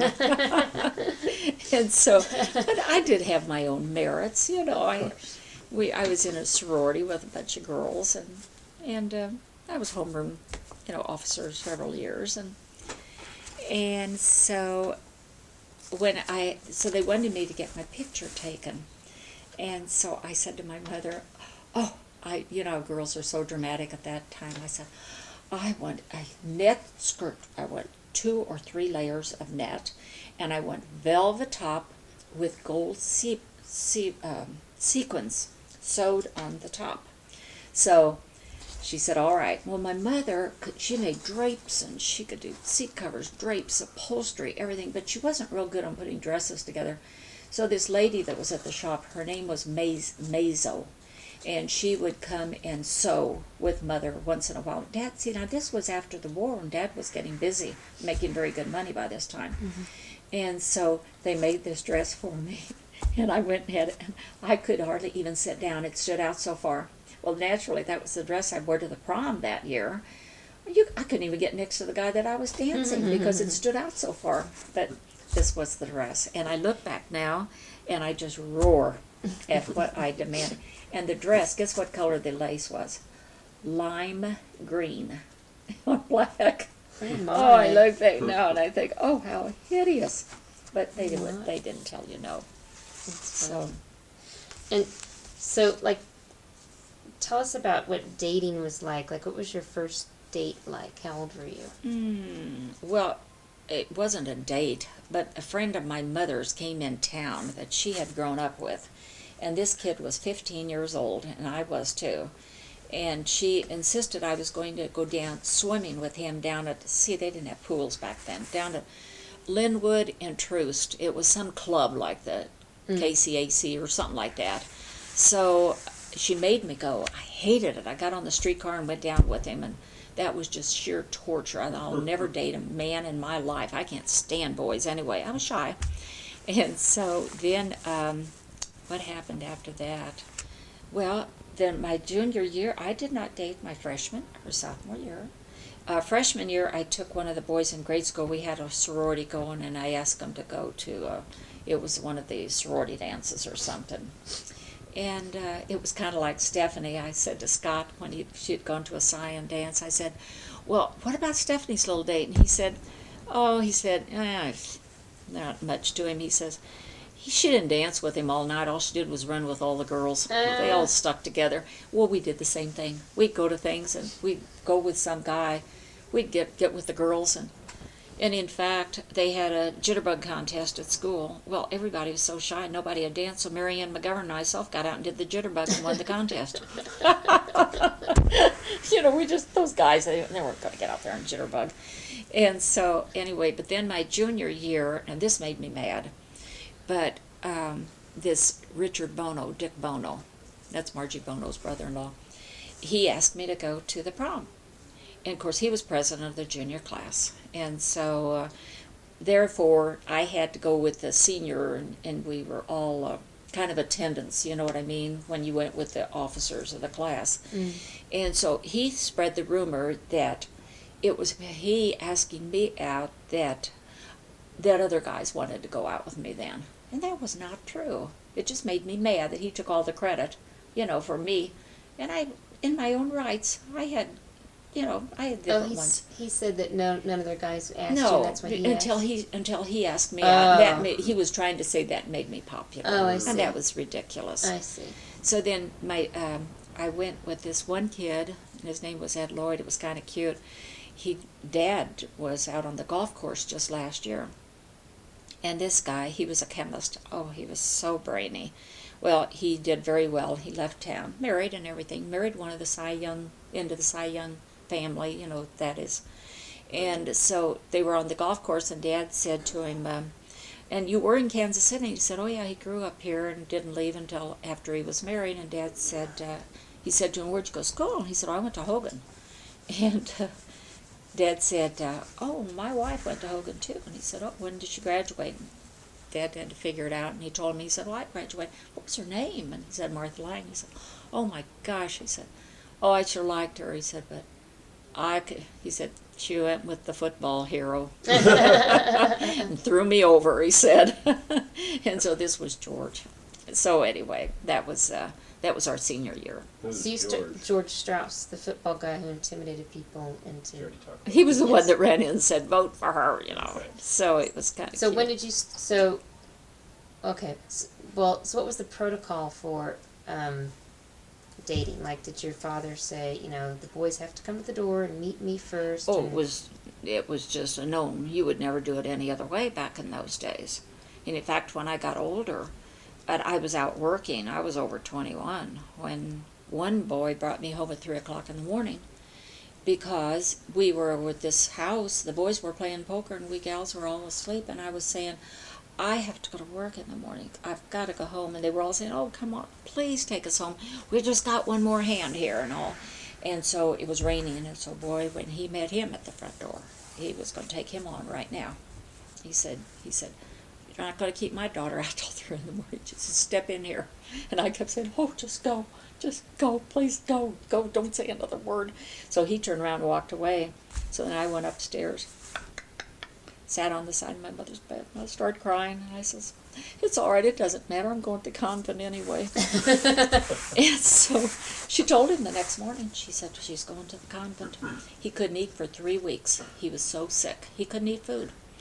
And nobody'd speak to him. My sisters wouldn't speak, mother wouldn't speak to him, nobody spoke to him. And it was 3 weeks. I had no more intended to go to the convent. Are you kidding? I was mad at him. Right. So he was very strict. Mm. He was strict in that he wasn't strict. He never, when he didn't like someone, he let it be known. He would tell my mother, I don't want him to come back. And mother would say, Daddy doesn't like your date.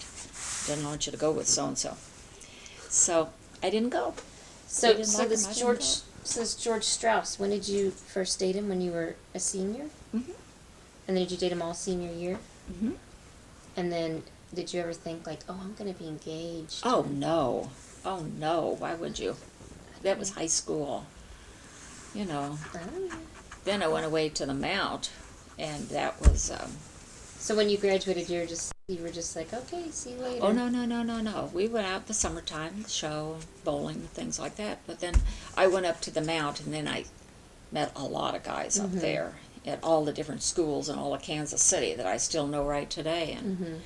And so when fall came, this Tom O'Connor, that was O'Connor Cadillac, was one of the boys, he asked me to go to the homecoming. This was up at Benedictine. And no, this was at Hogan. He also asked me that. This was at Hogan. He said, would you go to Hogan's homecoming? I was a freshman in college now. And would you go to the homecoming up at Benedictine? And I said yes. Well, that made George Strauss mad. So he said, well, you're going to go with just me or we're breaking off. And I said, then we're breaking off. And that was the end of that. So, anyway, that was that. And then went up to the Mount, and I stayed up there for a year, and I came back. I was homesick. I just didn't like being away from home. And Patty Brown did not want to stay. She was homesick too. And Gert quit because Gert was going to work. She didn't want to. It was kind of expensive up there. I'd And say for like most of the girls your age in that time, were you sort of the exception? Did most girls not go on to college? Or did half and about a half, half and half deal. I could have stayed. I knew while I was up there that I didn't want to go 4 years. And I knew I was going to be a secretary because my 2 sisters were. So I took classes in shorthand and typing, which I had taken in high school. And I did, they were electives. I didn't even get credit for them. But I knew as long as I was there and I could take advantage of taking those classes, I did.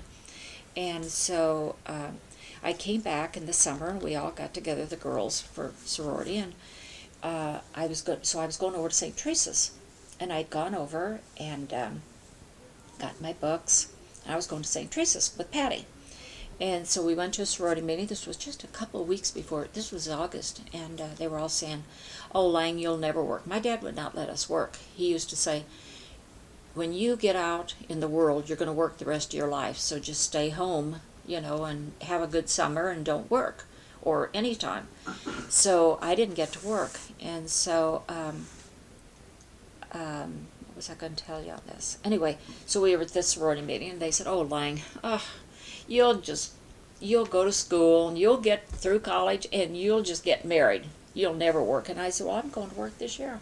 They said, "You're what?" I said, "I'm going to work this year." And they said, "What are you doing?" And I said, first thing popped in my mind, Mary Byrne was an x-ray tech at Menorah Hospital. I said, "Well, I'm going to go into x-ray training," because it sounded good. That's why I told them. They said, "Where?" And I said, "Well, I haven't made up my mind what school I'm going to, but I'm going to." And they said, "Oh, I'll bet you $5. Another one said, "I'll bet you $5. I'll bet you $5. Okay, I'm getting all this money." I said, "Well, I'll let you know when I decide what school it is." So I said to Mother the next morning, "Mom, can I go to work with..." No. I called the next day. I didn't say anything to anybody, Mother or anyone. I called research because it was near to Dad's shop, and it was down at 23rd and Holmes, and Dad was at 29th.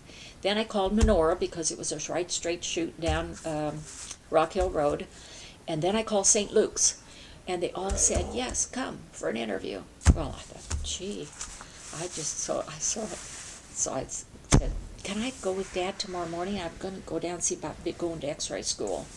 Again, my mother wouldn't say, "What? You're going to school? You're going to St. Teresa's?" Mother just said, "Okay." She didn't think I'd go through it. She was just that type.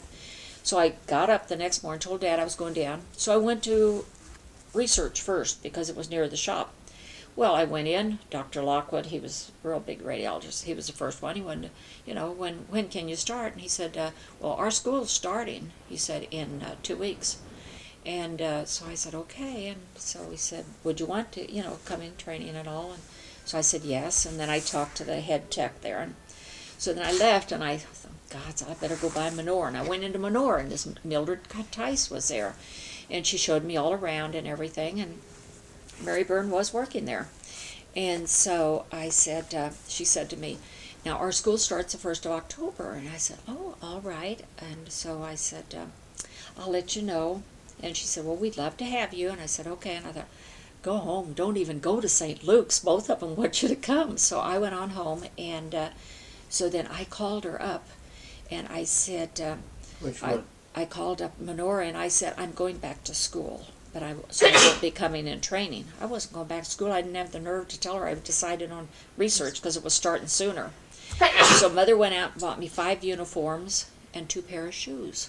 Well, anytime you have 5 uniforms and 2 pair of shoes, Mother always bought wholesale everything. I went to work, and so I got down there that morning at 8 o'clock, and I went in, and when I saw what you did as an x-ray tech, I just about died. I thought, good God, this is not for me. I won't stay, I know.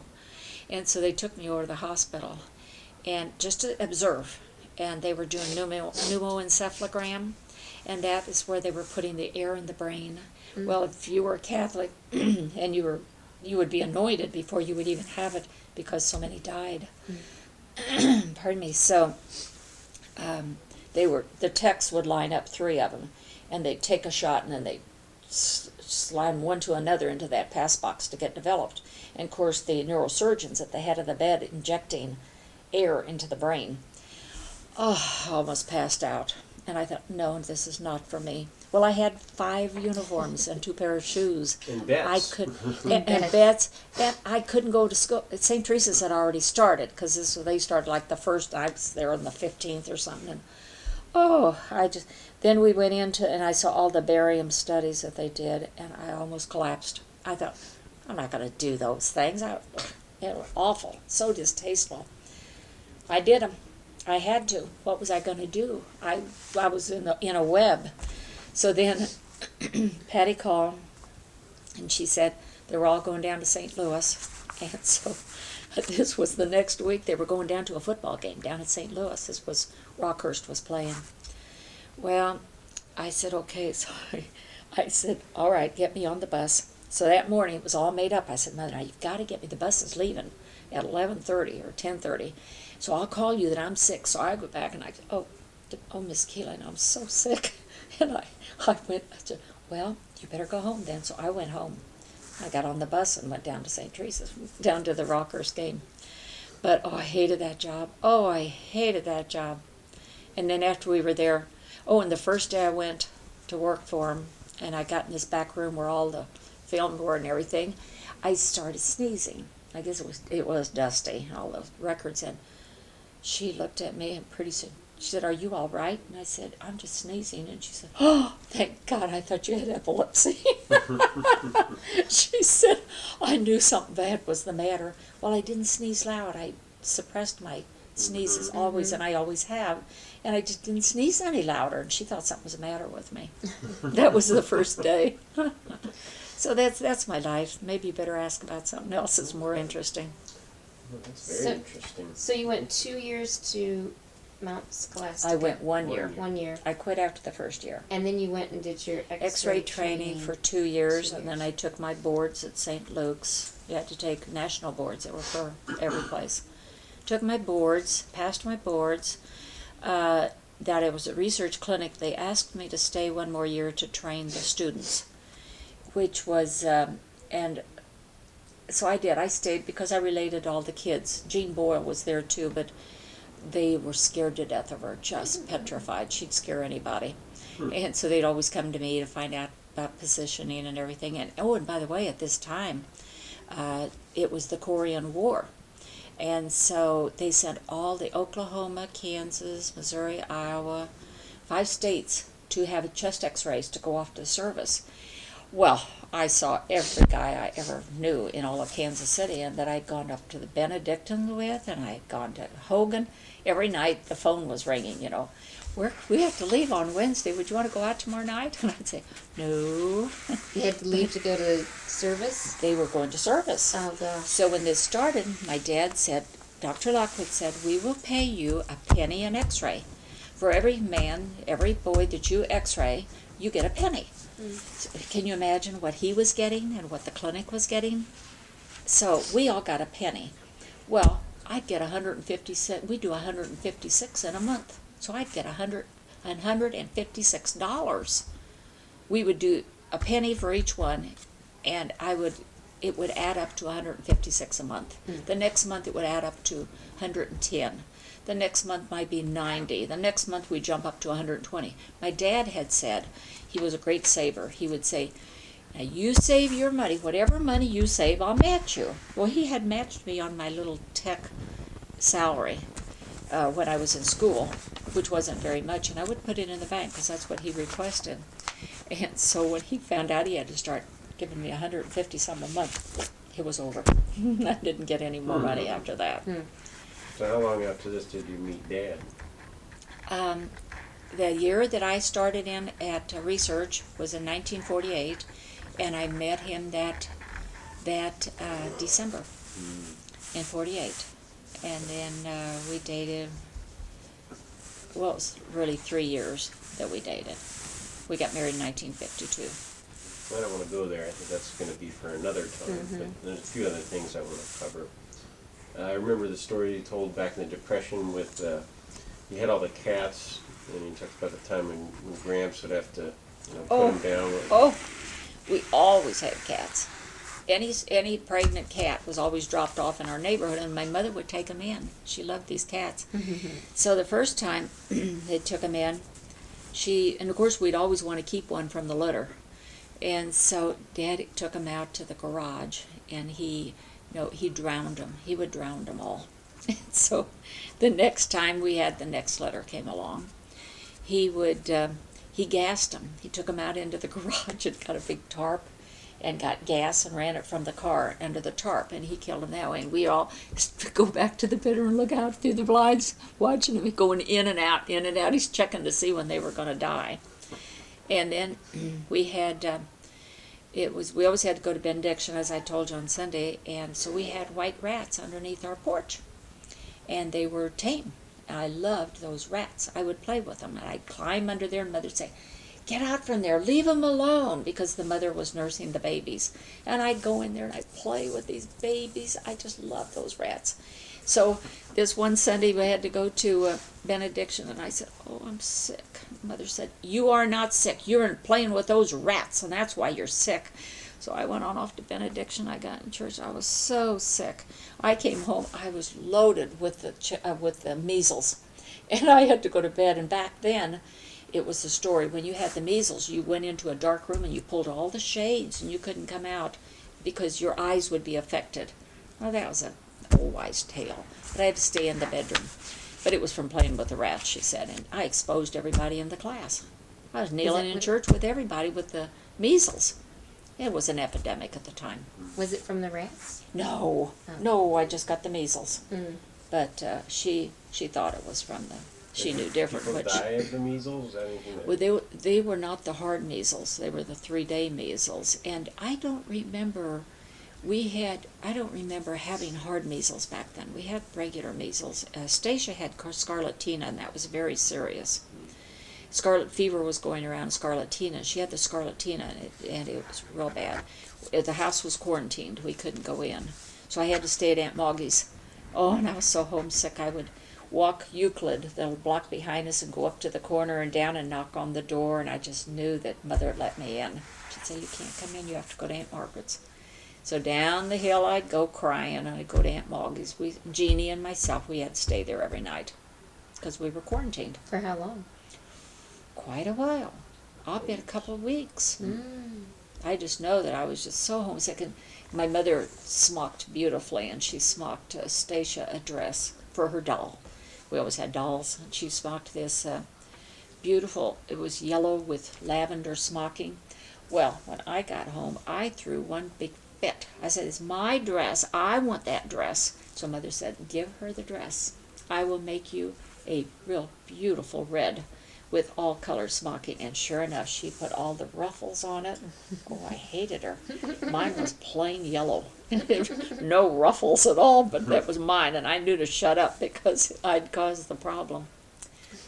So Talk about like Aunt Stacia and Aunt Jean growing up, like what they did, and different things about them. You hadn't talked too much about them. well, in our backyard, if you've noticed from all of our pictures, my dad was the kind that was like a fairyland. Nobody had what we had. We had swing, we had teeter-totter, we had a platform he built that he put a swimming pool on. We had an airplane swing. We had a glider swing that 4 could sit on. Sliding board. You've seen some of the pictures of Stacia. Stacia looked like a little Chinaman. Everyone thought that she was a foreigner all her life. And my dad was dark complected, and everyone always thought my dad was Italian because he had real dark eyes and a dark complexion. Jeannie and I leaned on my mother's side. So we had all these things to play on. And so all summer we attracted everybody in the neighborhood, all but the boys, because my dad wouldn't let us play with boys. But he would let us play with the Crawford boys because they were nice, and Tommy was a little simple, and we knew it. And so Mother and Dad. And then John Sidney, he was a cute kid. He liked to box, and my dad, I'm sure, missed boys, but he would never admit it. He used to say he liked girls. So anyway, then we played with these 2 little boys during the day. Mother would be there, so she would let us. And their names were Del Priori, and they were the cutest boys. And Mother was an alcoholic. We did not know this at the time, and they'd call her Honey. And the oldest would say, Buddy, go down and check on Honey, see how she is. Mother was always giving them lunch, and we'd say, don't give them lunch. And then next door to them lived Hopi Nelkin, and she was Jewish. And she'd come up with her lox sandwich. We'd say, oh, Hopi, you smell. Go home and take your tuna home with you. We'd run her out of the yard. She couldn't eat our house because she had her Jewish food. And Jeannie was always with, my oldest sister was always with Celeste, and then she ran around with the Massman girl across the street. And with being 5 years different, you just don't. It's like you running around with Gary. You just didn't. Gary'd go with his friends, and you'd stick with Mark because you were just 2 years. So I stuck with Stacia a lot because we were so close. And but yet we were very close sisters, always close. And the city, Mother called and got the city. This was in the summertime. I think she probably was tired of all the kids coming up to the house and swimming in our little pool about this big. And no, Mother was very tolerable. She called the city, and the city came out and put in a shower and hooked it up to the water hydrant about 4 doors down. And all the kids, we'd all go out in our swimming suits, and we'd out in the street. And, there weren't that many cars going up and down the street in those days. And if there were, we'd just stand back up against the curb, and they'd go on by. And so we'd all go down there in the summer to keep cool, because that was back in 34 to 36 when you heard the temperatures. They'd always say, the heat waves were so bad back in those. It would be days and days where it would go 104 and 5 every day. And we would go down our basement. We had a hammock down there. And of course, now, one thing we did have, my mother always did have, she had help. And we used to have Maggie that would come and iron. You didn't wear shorts. You didn't wear slacks. They didn't have them. And so we had dresses. She would start a clothesline down there, and the clothesline would go up to here. No, not that far. Probably to there, from there to there. And she would iron all day long. My mother would wash Mondays and Tuesdays for Maggie to come like on Wednesday and Thursday to iron. And she'd hang all those dresses. She knew Stacia's from Jeannie's and hang them up there. And we would put a dress on every day. And when my father was coming home, we had to have a new dress on. So we would put a dress on at 4 in the afternoon. So we would have a new dress on. And then we'd play in it all evening. Well, then she'd make us put that dress on the next morning. And again, we would play in that dress until 4 when we had to take our baths and put dress on for Dad to come home. So we had, every day we had a new dress. You imagine all the dresses we went through? Like 20-some in a week. And Maggie would iron all of them and starch them. My mother would starch them in the machine. We'd have pinafore. Oh, and I've got to tell you the best of all. When I was in the 5th grade, Gramsci had said we could not go to work. So everybody was going down to St. Mary's Hospital, which is down at Crown Center. It was at 29th. You were all born at St. Mary's Hospital. So they were all going down there to work in the kitchen. So Frances called me, and Mary Lafferty called me, and Mary Ann McGovern was going. There were a bunch of them. And I said, oh, my dad will kill me. And I said, I'm going anyway.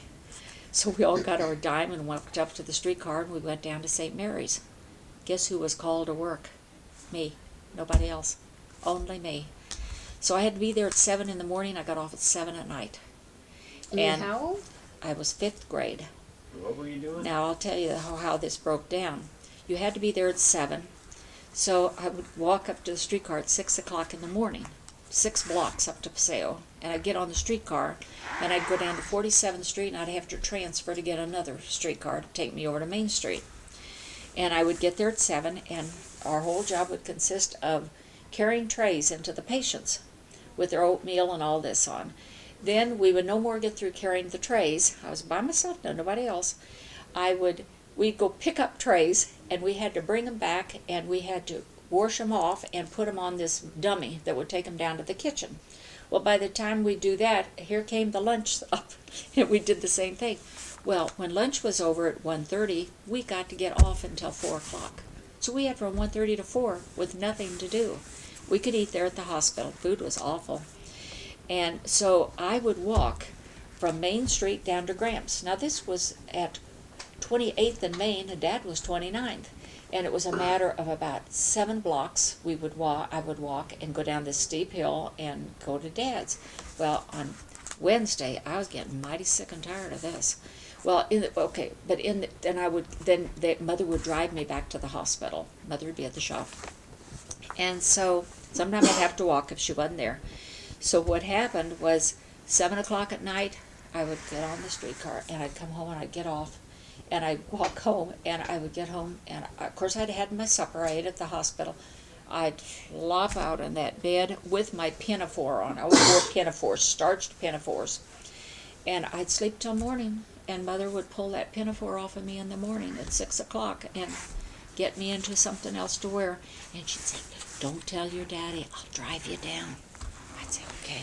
And we wouldn't have to leave for a half hour later, and she'd drive me down and hurry up, turn around and get back home so he would know that she took me to the hospital, because he was mad. So when I went to work, he said, now you're going to work. You wanted to do work, you're going to stay on that job.